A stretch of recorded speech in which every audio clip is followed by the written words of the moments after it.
So let me take advantage first of being the last speaker in the name, I guess, of all the speakers to thank the organizers. Okay, and so I would like to give special thanks to Alain-Jacques Valleron for organizing this very nice event, and I think we can give him some applause for that. Now, what I'm going to do might sound a bit modest compared to what we've seen, all these reviews, because I'm going to ask a broad question, which was suggested by Alain-Jacques, actually. How can equal education opportunity programs be assessed? A broad question, but as you see, I will enter here with one of the tools, and the primary tool that has been used in many studies, one randomized controlled trials for one boarding school for disadvantaged students in France. So this will be based on joint work with Clément Chers-Martin at Warwick University and Marc Gurgan at PSC. I would argue that this is interesting in the sense that it is a very emblematic policy. So some of you might know the policy of Internat d'excellence in France. So that was launched under the presidency of Nicolas Sarkozy, and the Internat d'excellence that we're going to analyze is the first one, l'Internat d'excellence de Sourdin. So in some sense, if we want to make a proof of concept, that's a good point to start from. Okay, if it were to work, it should work here, and then we could consider other Internat d'excellence, which unfortunately we couldn't study. The other thing, the other reason for which I think it's interesting to consider is that even with this very simple tool in a well-known and well-described context, we do find nuanced and surprising results. And so taking advantage of this, which to me is a motivating property of randomized controlled trials, the fact that they allow us to be surprised. I think that's an interesting point, and I will show you that the nuanced answer we find on this question might lead to further research, and then I will try to bridge our findings to other studies, even though I won't be in a setting when I will have a systematic review in which I could assess different studies together. So all this being said, let me give a kind of overview of the research question we're asking here. And one way to frame that question is to ask, should we substitute school to home? Okay, so if we want to fight the intergenerational transmission of inequality in education, there are different ways, different tools we can think of. One is parenting interventions, so we had these ones. Another one is to try to change the background and to find better, more favorable background neighborhoods for the kids, for instance. So mobility programs are a good example. And then another one is remedial programs. So let's put some resources at school. And somehow boarding schools as an intervention are definitely push in the second, in the third direction. So shifting from family to more time in school and investing heavily in the inputs in school. It's interesting also to put these boarding schools into perspective. So they've not always been used for equality of opportunity purposes. They've also been used to reproduce, actually, social inequality. So if you think of upper class boarding schools, they were definitely used strategically to reproduce some inequality. But they've also been used in other contexts, in Indian boarding schools. And so that's a very nice book by Adams, showing the role of how boarding schools were thought as a powerful tool to actually include the Indian populations into the mainstream groups. So the goal of the school I'm going to study is to make a strong substitution between school and home, and with the hope that it will generate better outcomes for students. And the fact is that we know very little on the effects that this substitution can produce. So with the control of the Campbell collaboration, the only study that we could find that was analyzing that in a counterfactual approach is the study by Curto and Fryer, which is about the seed boarding school in DC, which does find, so if I just keep one metric, and I will see that it's interesting to enrich the types of metrics we're using, which does have positive impact on students, increasing test scores by 20% of the standard deviation per year spent in the school, which is generally deemed as a strong impact in education interventions. So what I'm going to present today, let me give you a quick overview of the results, is the impact of one of the Internat excellence. So there were several ones in France over the period, but I'm going to focus on one which had a good property for us, that there were more applicants than slots available for the students. And so we're going to use, I will apply the basic principle the principle that when you can do a simple design, do it. So it will be a simple individual design with a lottery among applicants. And therefore, I can show straightforward results. The boarding school increases student test scores in math, but not in French. So this, we would argue, from the literature review, is not too surprising. Similar interventions, particularly in the charter school context in the US, do find stronger impact in math than in languages, and some argue, but again, with the caveat about the malleability of the brain, etc., that it's easier to get stronger impacts in math than on languages.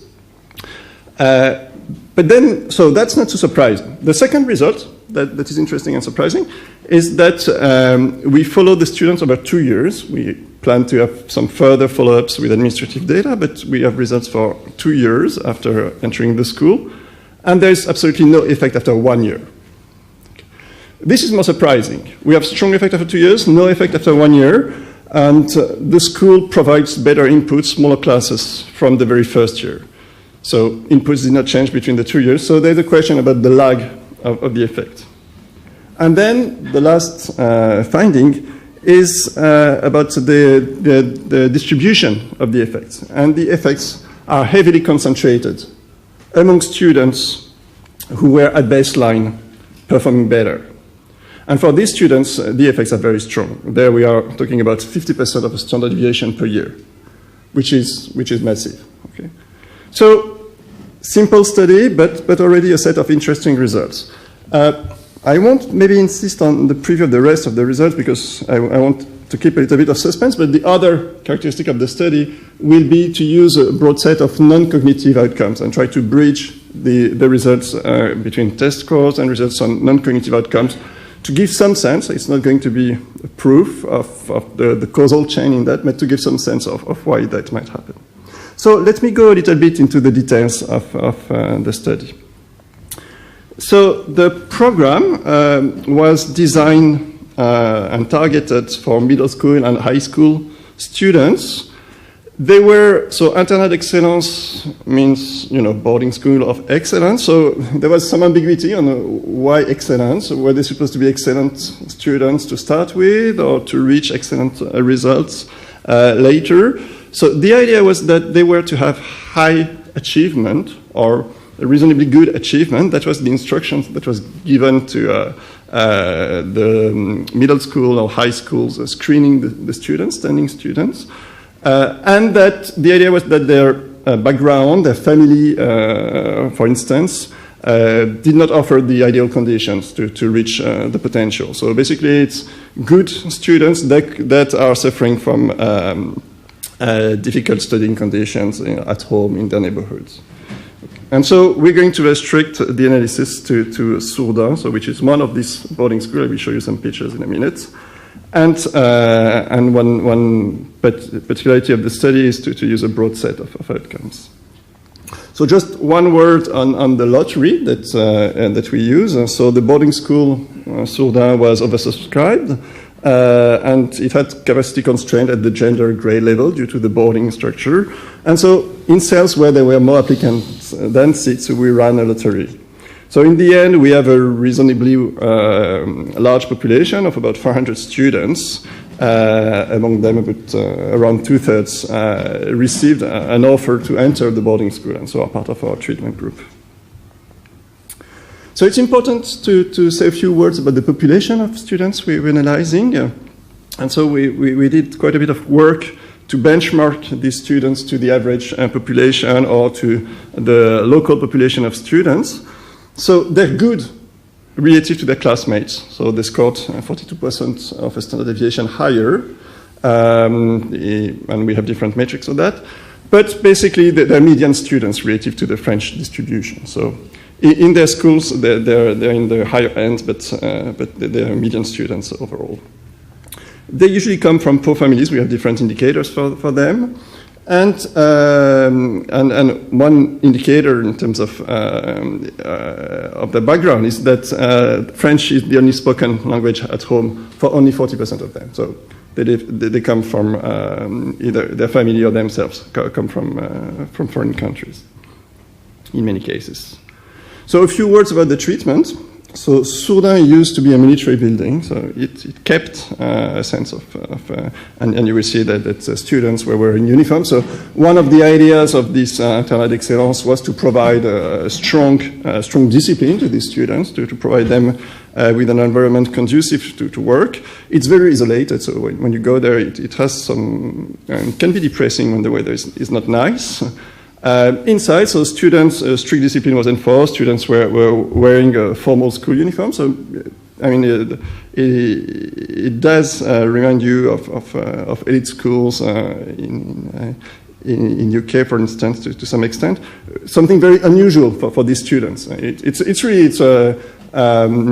a big jump, a big change in the situation, and how they can adapt to it is an important question, and we'll see some indications of that.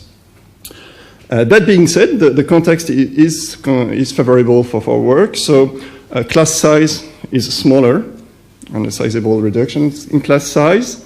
Then the teachers are, on average, more qualified, but less experienced. So one feature of this Internat d'Excellence was that the school principal could choose the teachers among applying teachers. So he had the ability to build his team, and definitely these teachers were motivated by going to this specific school.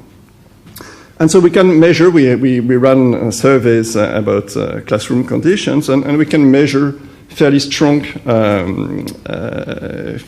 impacts on the way classes were conducted. So we have different measures, and typically the disruption is considerably reduced. So we construct different scales, and consistently again and again, indicators show that the work conditions were favorable. In particular, one strong dimension is the involvement of teachers, and there we find very, very strong effects. So a 1.3 standard deviation difference on answers such as my teachers care for the students. So all this looks like a very favorable environment. On the other hand, and qualitative evidence provides other indication of the same thing, there is a strong sense that students are under pressure. So there is that goes with a strong discipline and with the challenging demands from the teachers and from the supervisors in the boarding at the boards. So one interesting measure is the evolution of grades. So when you enter Sourdin, you suffer a strong decrease in your grades. Okay, so this is not clearly a measure of your performance, but the grading system in itself is much more demanding. So we will have standardized tests where we will neutralize that, and we will see whether this has positive impact on what you learn. But in terms of the signal that is sent to the student, it's a strong decrease in their grades. And another aspect is the way time is organized. So the times is very much regulated, and there are limits on time you can spend on TV, And so we see that very well when we compare the control to the treatment. Okay? And so study time is longer, etc., etc. So let me jump now to a first set of results, which I have already previewed, so I'm going to go quickly on it just to illustrate it a little bit. So the first finding is large effect on math scores.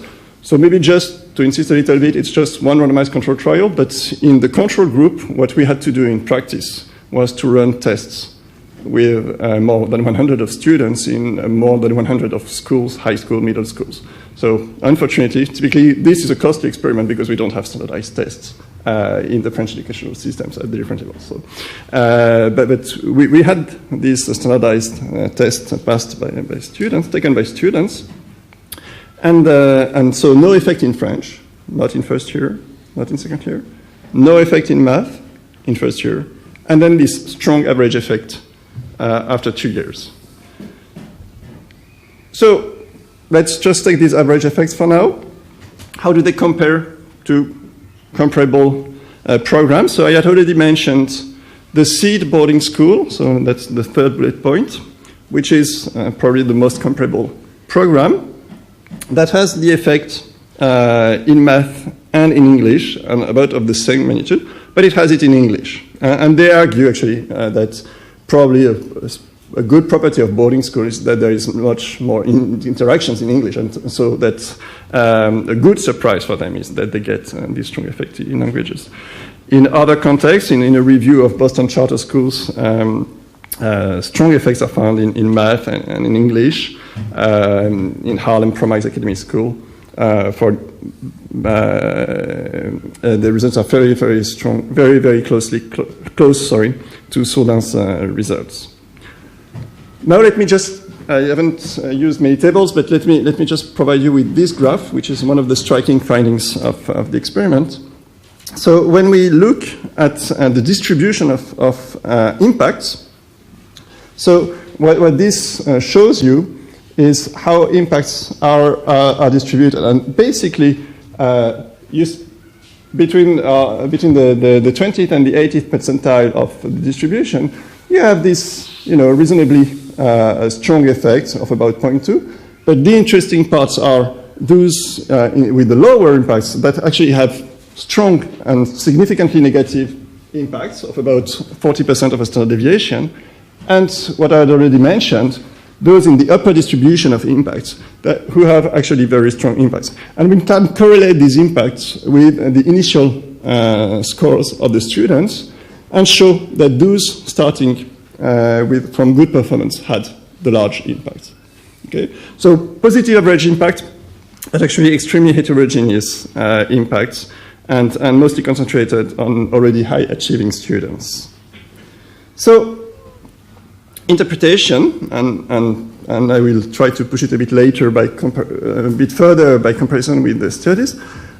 Interpretation, well, we went through different types of analysis, and what seems to us to be the most promising interpretation, even though it would deserve further analysis and clearly a longer term follow-up would be useful, is to use the non-cognitive measures I was referring to. And so we have various psychometric scales and also measures of behavior of students, etc. And in particular, if we look at well-being decreases after the first year. And it's a sizable decrease, minus 30% of a standard deviation. And so students who stay in Sourdin, so I haven't, the complexity of the analysis is that there is some attrition, so I put that apart.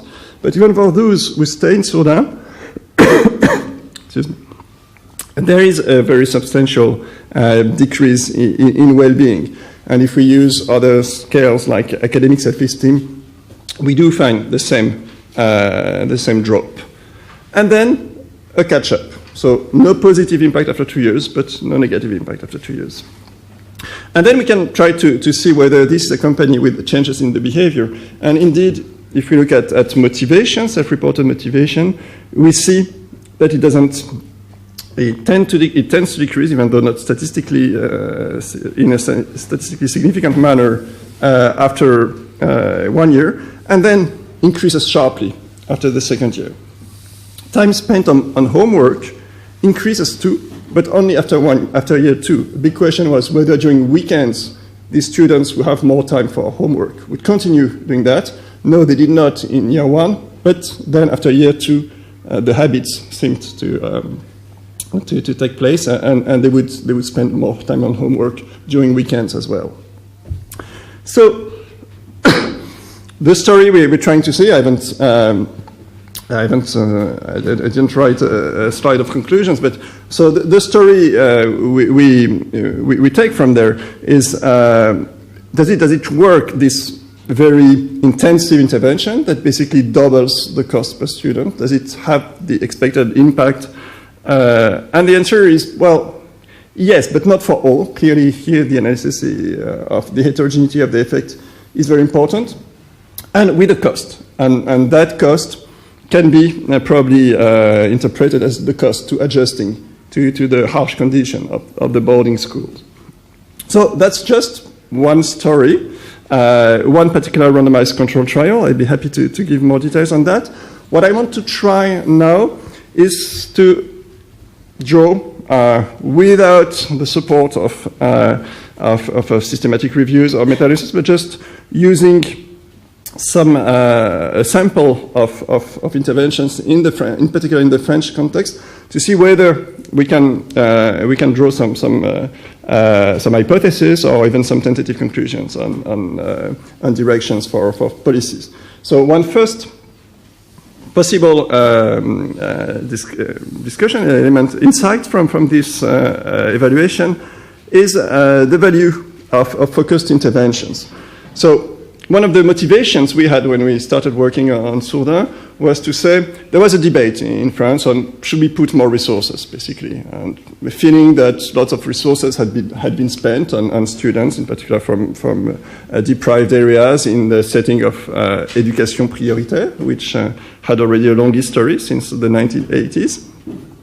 And basically the evidence that was that these programs were costly because they were used on a sizable population, about 10% of the population, but that there was no detectable impact or very little detectable impact. And arguably one problem with that was that it was too diluted to have impact. And indeed studies were showing that all the money did not translate in major changes in conditions in the classroom. So here, okay, putting this massive amount of resources does have an impact. And that was already an interesting finding, even though it might seem a bit trivial. But then the second interesting fact is that this is only effective on a subset of already selected students, these deserving or already high achieving students from suburbs. And it is in itself, I mean, knew it from starting the project that it was hard to generalize.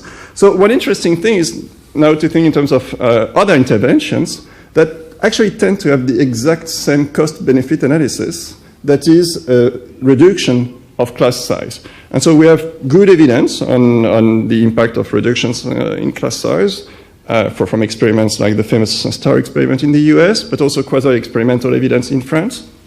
And on the quasi-experimental evidence in France, the interesting thing is that we basically have the same kind of effects for about the same cost. So dividing the class size by 2, a strong policy, would basically have the same cost as Sourdin, which actually doubles the cost per student, and have the same impact, or even larger impact on the subpopulation we have in Sourdin. So this, I mean, is informative in terms of choice. Okay, you certainly don't want to rely on éducation prioritaire too much. That's too diluted. You might say Sourdin is a bit of an extreme policy, but then we have evidence that other policies can work and have similar impacts at several similar cost-benefit, at a similar cost-benefit analysis.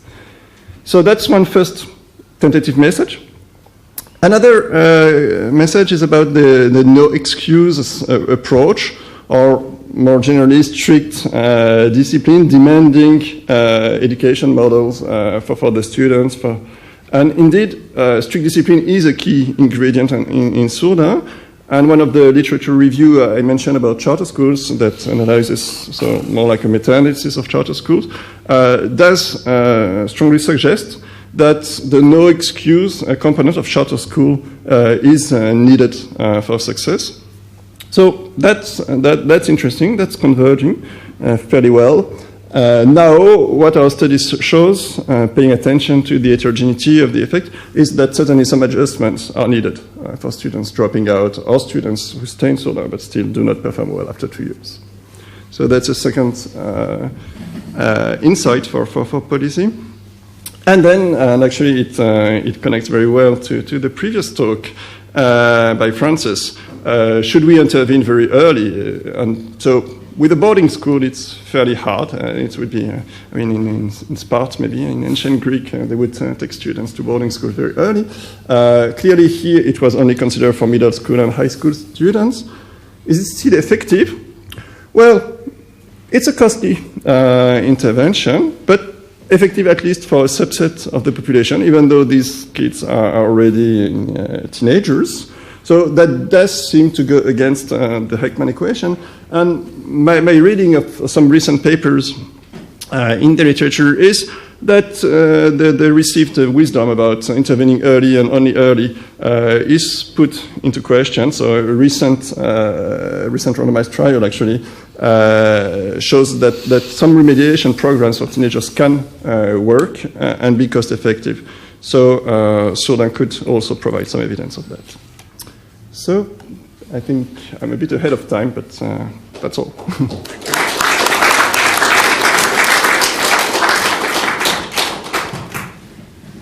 So, questions?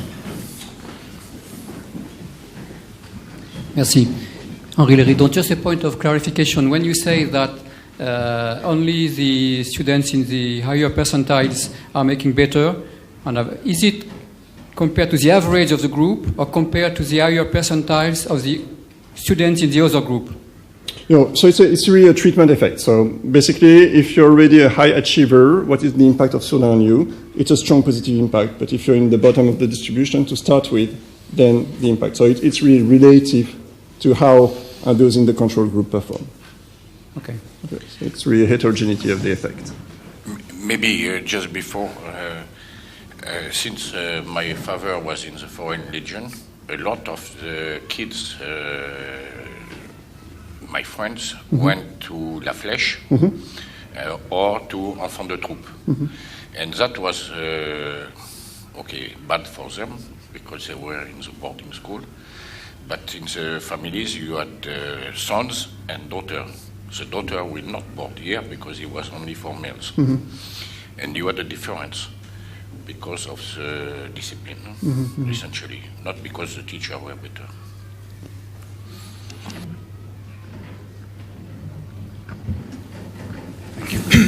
Thank you. I was very interested by your talk, and I think it would need a lot of questions, but as far as I'm concerned, I'm a bit disappointed, because I thought that those Internat excellence would work well, and in fact, what comes out is that, well, they work. Maybe I could make some kind of comparison. Maybe we did transpose our class préparatoire model, and this is why it was better for math, because math is like sport competition, but improving French is not sport competition. So training is not that. And so I think that we should have thought about changing the pedagogic methods. And one thing you said was that, I take it the reverse, 60% of those students, those pupils, had 2 languages. And did that, and was that valorized in their curriculum? I think it was not. So maybe we should work a little bit on those subjects. Yeah, so perfectly agree. So just to be specific on that, and that's been very much studied in the context of SONA, one question is whether using innovative pedagogical methods, and the answer is clearly no. So that wasn't. So there were doing more things. Time was used in a different way, but in terms of way teaching was provided, there was little innovation. Some other Internat excellence were more targeting this kind. So in the Internat excellence of Montpellier, the idea was to have more customized, individualized teaching. But that's not included in here. And I agree with you. I mean, usually one evaluation, one experiment calls for others. And